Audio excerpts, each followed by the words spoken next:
سرکار سیدنا مولا کائنات مشکل کشا شیر خدا کرم اللہ تعالی وجہ الکریم کی شجاعت کا ایک حسین واقعہ سماعت کیجیے گا۔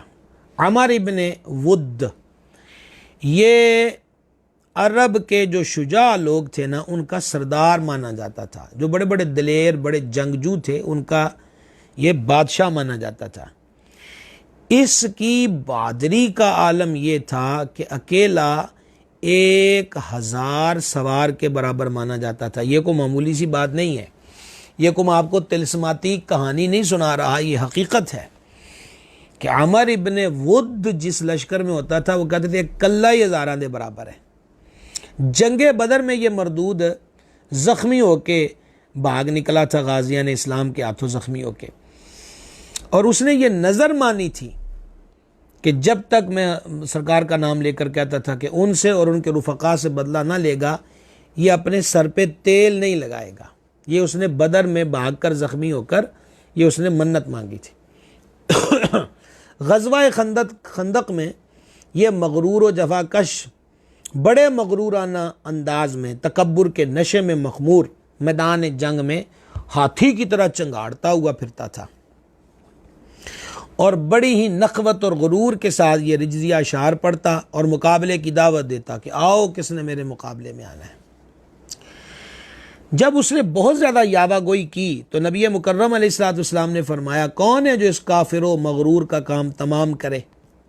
مولا کائنات صف سے نکلے اور بکمال ادب حضور اقدس علیہ السلام کی بارگاہ میں عرض کی کہ مجھے اجازت عنایت ہو۔ سرکار علیہ السلام نے کوئی جواب نہ دیا اور وہ مسلسل مقابلے کے لیے للکار رہا تھا۔ مولا علی نے پھر اجازت مانگی تو نبی پاک علیہ السلام نے فرمایا، یہ عمر ابن ود ہے۔ مولا مرتضیٰ نے عرض کی، حضور میں اس کو جانتا ہوں۔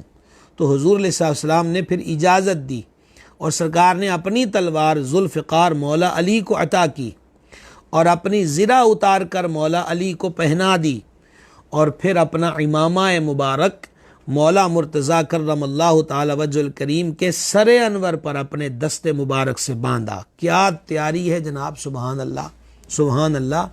زرہ بھی محبوب خدا کی، تلوار بھی محبوب خدا کی، اور دستار بھی محبوب خدا کی۔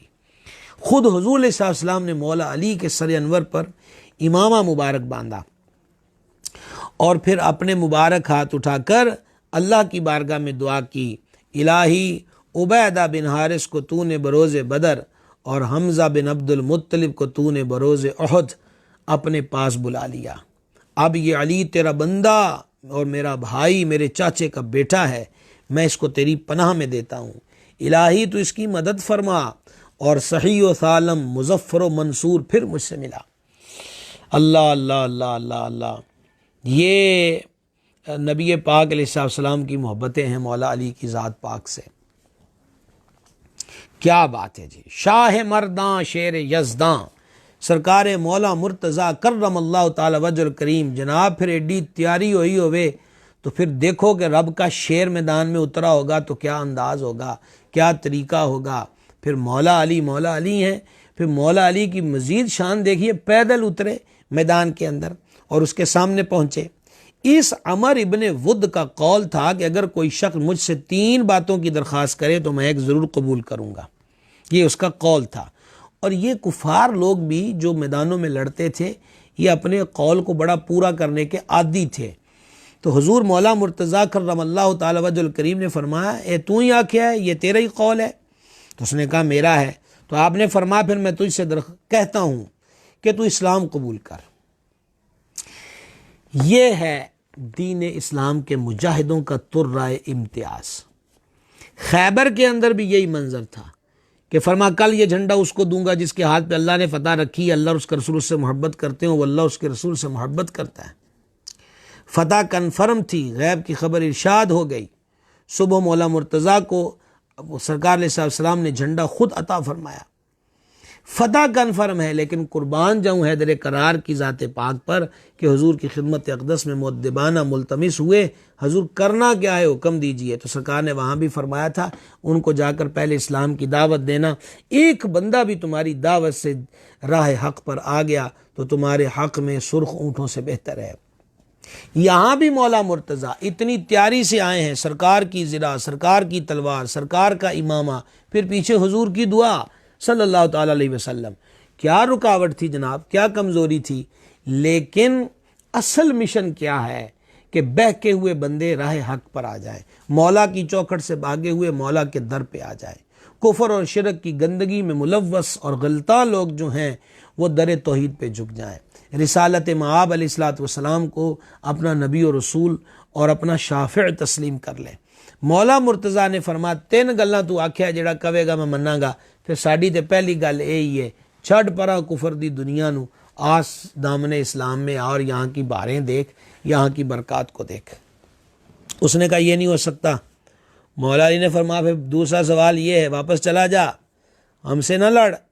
اس نے کہا میں قریش کی عورتوں کے تانے نہیں سن سکتا، وہ کہیں گی کہ بڑا مرد بنا پھرتا تھا، بڑی منتیں مانگ رہا تھا کہ میں تیل نہیں لگاؤں گا جب تک بدلہ نہ لے لوں، تو اب بغیر جنگ کیے بغیر لڑے منہ اٹھا کے واپس آ گیا ہے، میں عورتوں کے تانے نہیں سن سکتا۔